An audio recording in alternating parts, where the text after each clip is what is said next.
बरियारी रे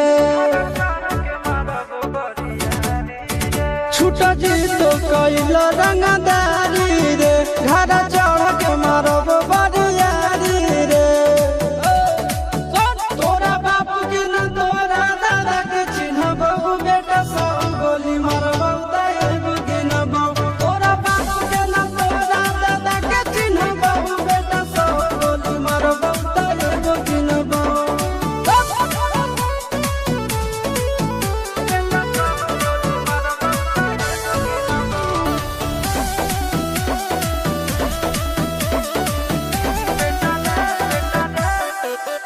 बेटा रे काटा से ठोक देबौ चिमनी के भाटा में झोंक देबौ देखबौ कवन बाप बचैतौ तोरा प्रशासन के गाड़ी भी रोक देबौ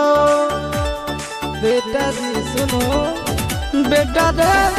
काटा से ठोक देबौ चिमनी के भाटा में झोंक देबौ देखबौ कवन बाप बचैतौ तोरा प्रशासन के गाड़ी भी रोक देबौ तोरा जैसन के हम खड़े खड़े गिनबौ बेटा सब गोली मारबौ तैगो गिनबौ तोरा बाप के न तोरा दादा के चिन्हबौ बेटा सब गोली मारबौ तैगो गिनबौ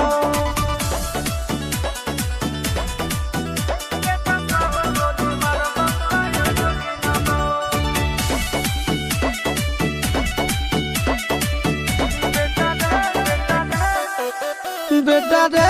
दौड़ा के बाजार में मारबौ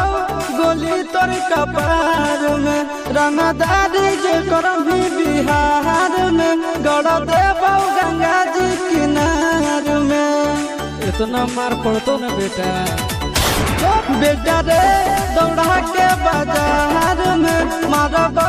गोली तोर कपार में रंगदारी जे करभी बिहार में गड़ देबौ गंगा जी किनार में कहो चिंटू आशीष के कारण सुनबौ बेटा सब गोली मारबौ तैगो गिनबौ तोरा बाप के न तोरा दादा के चिन्हबौ बेटा सब गोली मारबौ तैगो गिनबौ मारत मारत पिछुआरा लाल कर दे बेटा ध्यान से बापी